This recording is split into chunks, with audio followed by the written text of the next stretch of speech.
Hello, hello. Welcome to a very special training session. It's all about goals. And right now it's just a few of us here. So it's just Catherine and Michaela and myself, but recording this so that if you're watching this later, you can benefit from this too. So a little quick history. I was listening to a really great podcast, this guy named Rob Dial, who I listen to pretty often. And he does use some little bad language. So, if you do listen, be prepared and maybe not play it with little ones around you. But he does have a lot of really great and interesting and challenging ways of looking at business and looking at your personal life and things like that. And the talk was about looking at your goals and revisiting your goals now that we're halfway through 2023. And I thought that was very interesting because a lot of us have very big goals for 23. We're really wanting to dive into our businesses and we're wanting to make something happen this year. We're wanting to reach new titles, continue our titles that we have.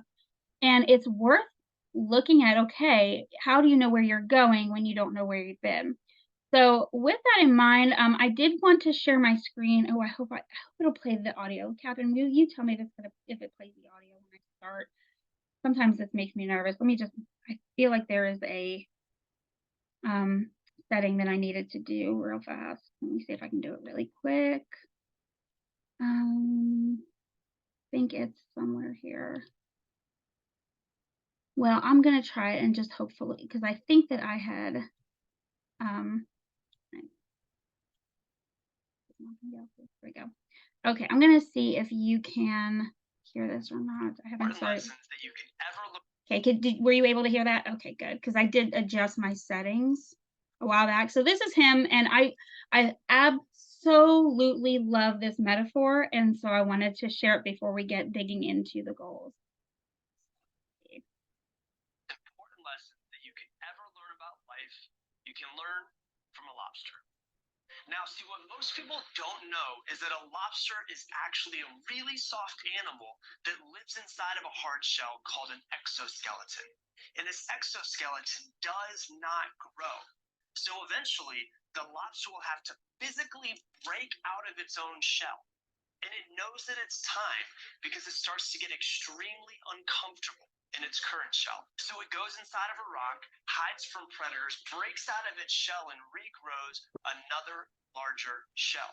And each time it goes through this process, it actually becomes more difficult to break through its shell because the new shell is harder than the older shell was.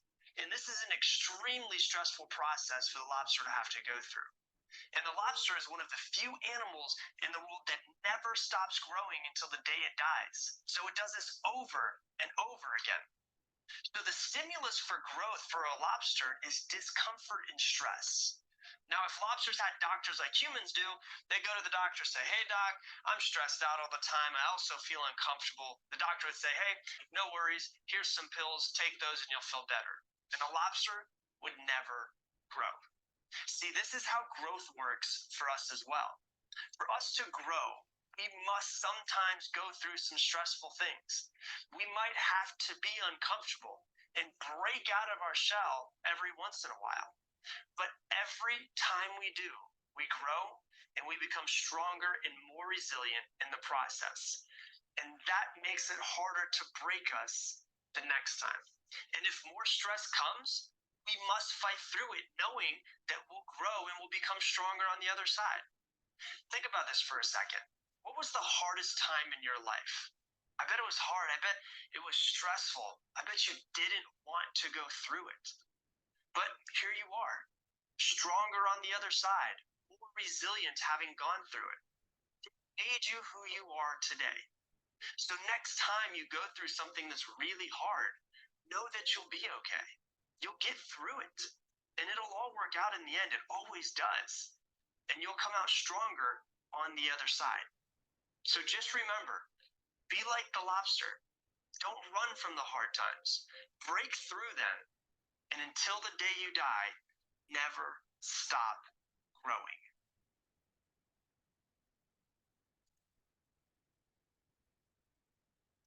Okay. I wanted to make sure that I am, did I hit record? I think, yes, I did. Okay, just wanted to make sure. Let me stop sharing. Okay. So I love that metaphor because so often, I love what he said. So often we get to a place where we're really trying to grow and we get met with some discomfort and we think, oh, I'm going to back down. Or it's hard. And I love how the pain and the discomfort is a signal almost that it's time to grow. The stress is a signal that it's time to change. It's time to do something different. And it develops perseverance. It develops that resilience, working through those times and not just hiding or medicating ourselves or something like that, or backing away, backing down from a challenge. And so a lot of our goals are really going to challenge us. That's what a goal should do. It shouldn't be comfortable. It shouldn't be just the same old skin. You know, as we keep going, as those new shells grow, they get harder and harder. They get more resilient, and it comes from growing and changing and learning and setting hard goals for ourselves. So I thought that that played in really well. And since since I was talking about this podcast that I heard from him, I thought I would play it. Um, One thing that is really important to do to know where we're going is to look back again and see where we've been.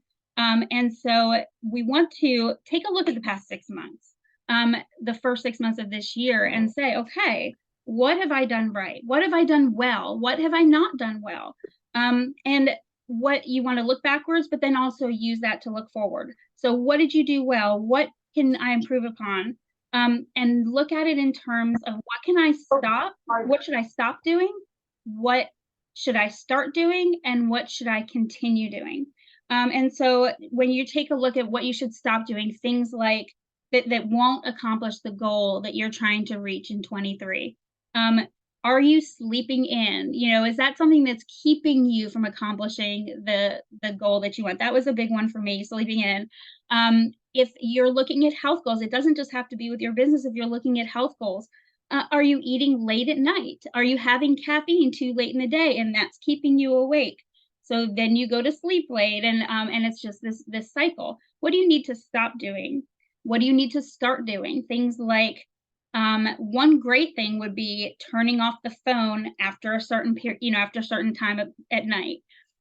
One thing could be setting an I'm sorry, drinking more water if you're trying to accomplish some health goals. You know, what should you start doing? Drink more water during the day. For our business, it could be doing all the follow-ups. I know that that was something that I was not doing, and it really truly affects my business and the goals that I'm trying to reach for this year. And then continue doing. What are some things that you've started doing or you've been doing for the past 6 months or longer that you should continue doing? Something like making those follow-ups, reaching out to 25, 30 people every single day. It could be doing this power hour that we started doing.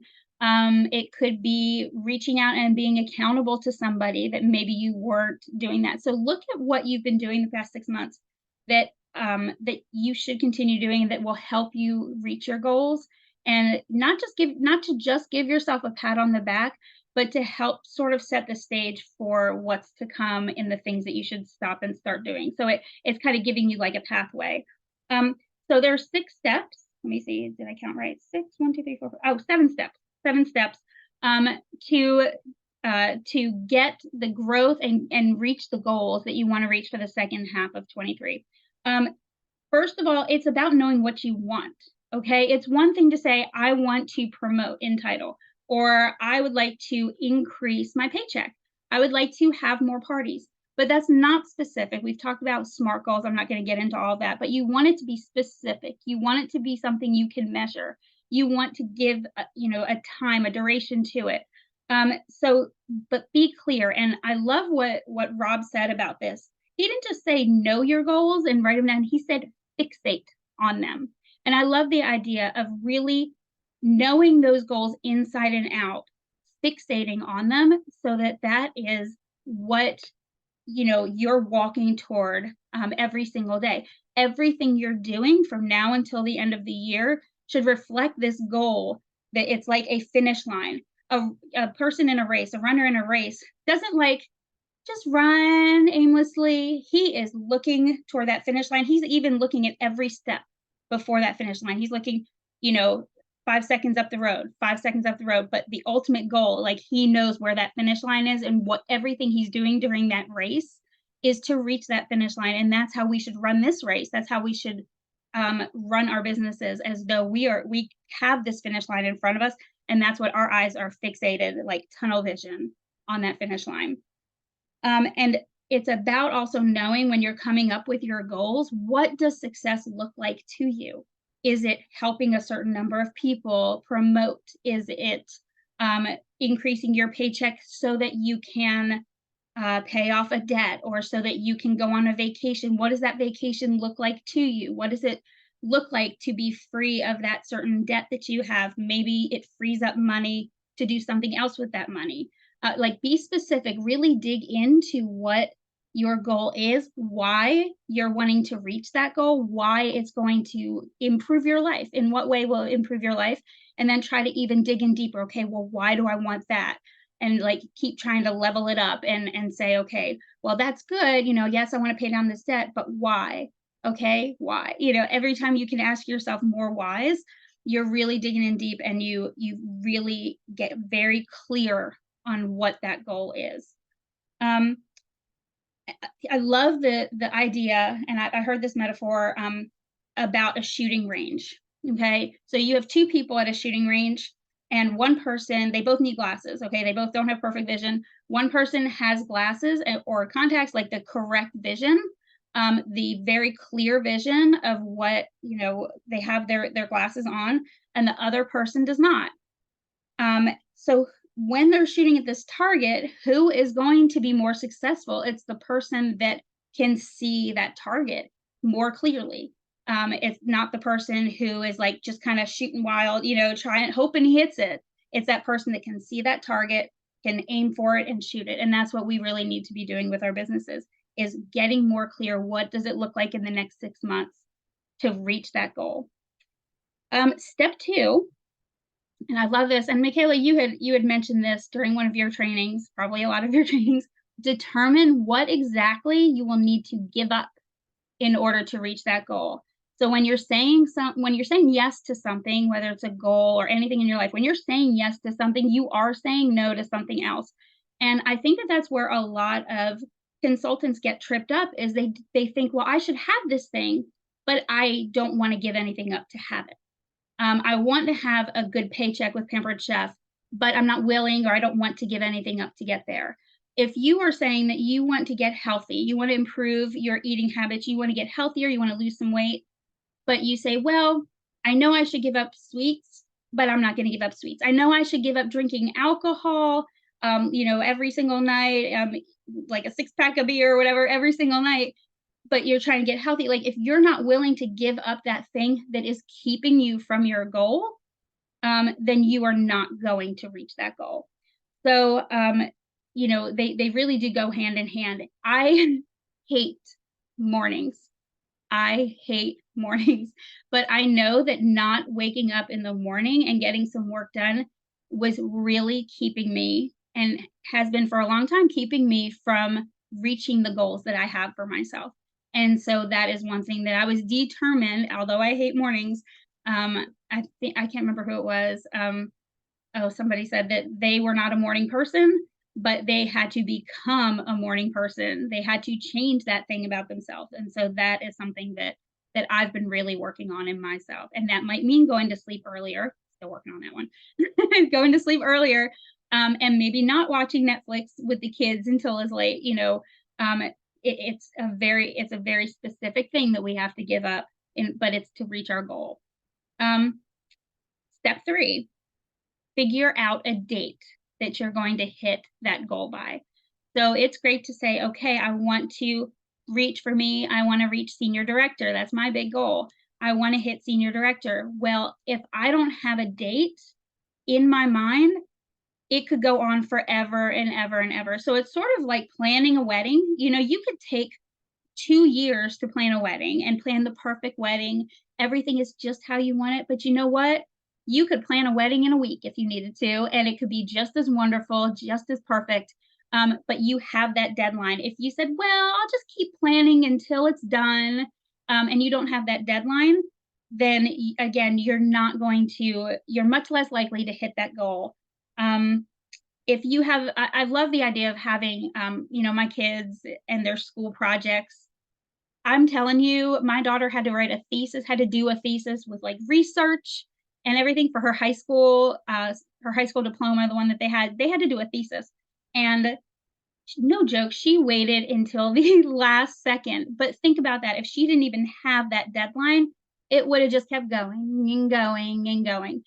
For a lot of us, that's just the way that we're meant to operate. If you have that specific deadline, you can you're much more likely to see it hanging out in front of you and come up with a plan to reach it in that time frame. Which brings me to step 4: create a plan. You want to create a plan on how to hit the goal, but then start immediately. So I'm very guilty of creating a plan. And then, you know what? I think I'm going to tweak that plan, but then I'm going to come up with another plan that'll help me hit this plan, and I put off starting. And sometimes you just have to take that, like come up with a plan, write it out, but then start it and take that first step. And I love the scene in Frozen 2. If you've seen that, if you got little kids, I'm sure you've seen it 12 times. But it's the next right thing. Just do the next right thing. You can't see 10 steps ahead of you. You can have that plan, but first you got to take that first step.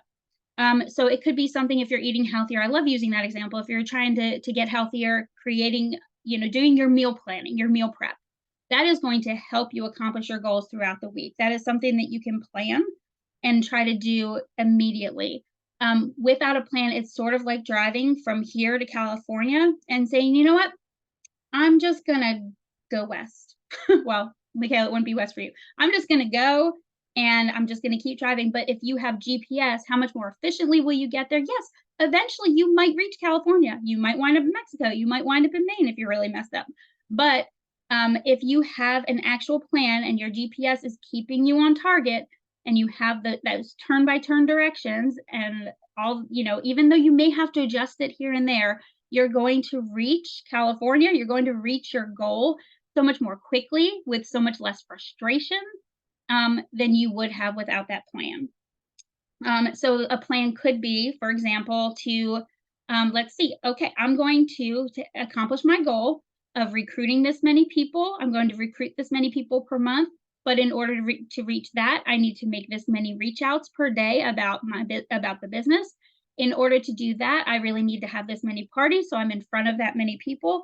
To do that, I should be making this many reach outs per day to try to get bookings. And okay, I'm going to sit down and I'm going to reach out to this many people at this time at 7 o'clock in the morning. This time I'm going to do my 30 contacts a day. And at this time, I'm going to do my follow-ups for those, and that is a plan. That is really a roadmap to where you want to get. Step 5, and I'm just checking on time. Step 5, after you've come up with steps 1 through 4, take a look at those and write out a 4 to 5 sentence, clear, concise statement saying, okay, this is my goal.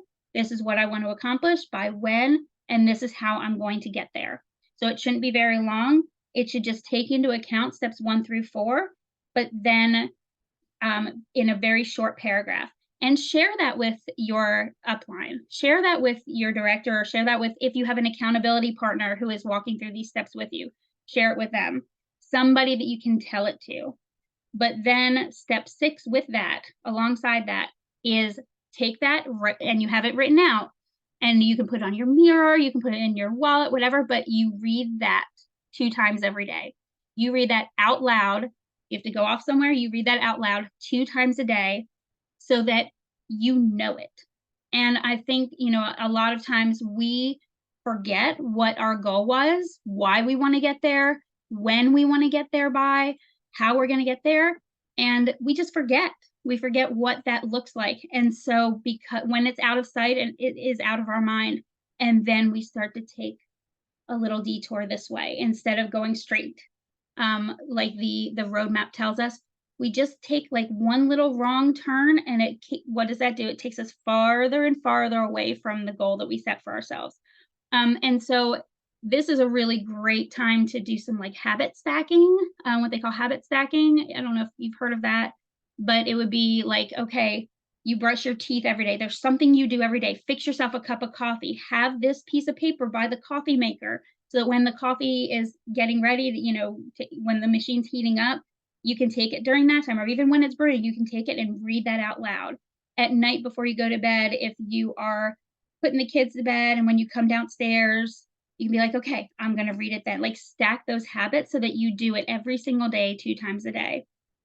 Um, and then the last step, and I really like this, um, and I really think that this is something that you could write on that piece of paper also, just a reminder.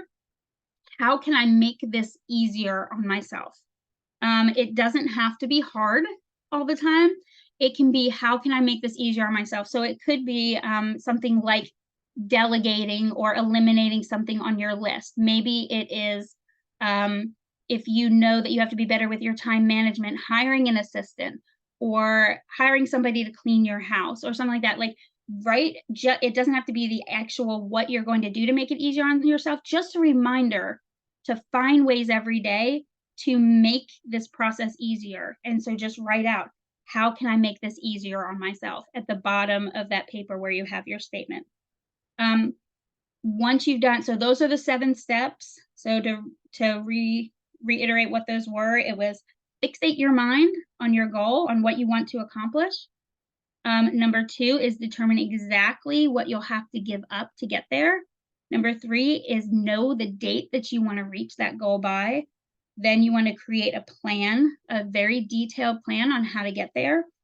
Write out your 4 to 5 sentence statement, your very clear statement on how you're going to get there, and then read that statement out loud to yourself 2 times a day. And then finally, make a note, how can I make this easier on myself? Look for ways to make it easier on myself. And what I'd like to add into that is going back, sort of like a coming full circle, going back to the beginning, review that weekly. Go back to the what I talked about at the very beginning, which is looking backwards and looking forwards, doing the stop, start, continue, really taking a look at that. And I'm making a goal for myself for every Sunday to take a look at this, what I should stop doing, start doing, and continue doing, every single Sunday. And looking back at the last week so that I can look forward to the week to come. And then I also would love to use that process, that little like journaling activity, and check in with my upline or accountability partner every week to just say, okay, how did last week go? How am I closer to reaching my goal today than I was a week ago? And I think so that is all I have for you. I hope that was helpful. Any questions about any of it, or comments or things you've heard before or not heard before? And I went through that really fast. It was really inspiring to me with conference coming up to really take a look at where I've been, where I want to go, and what I need to change. I've made a lot of progress in the last 6 months, but there are a lot of things that I still need to change and work on and get more disciplined about. Thank you, Michaela. Any comments? All right. I hope you guys are all going to conference. I hope everybody on here is going to conference. I'm really excited to hear everything and apply it, and apply it toward my goals and really work that into the plan. That's why I wanted to come on and do this. Oh, yay. I can't wait to see you too. So exciting. And really take everything we're learning and, oh my gosh, make the second part. I feel like the first part of 2023 was just amazing and just like life altering for me. And I know that the second half is going to be amazing and just so fantastic. Yes, I will. Absolutely. And the what I was listening to, I think he probably has it on a YouTube also, but it was from a podcast. So um if you wanted to listen to it, his name is Rob Dahl. He's the mindset mentor. He does use some bad language sometimes, so but he's really challenging a lot of times. So, all right, everyone. Well, thank you for being here. We wound up with a good group, and I will send out the recording once it's available. So, have a great Sunday, and see you at conference 2 days to go. Woo.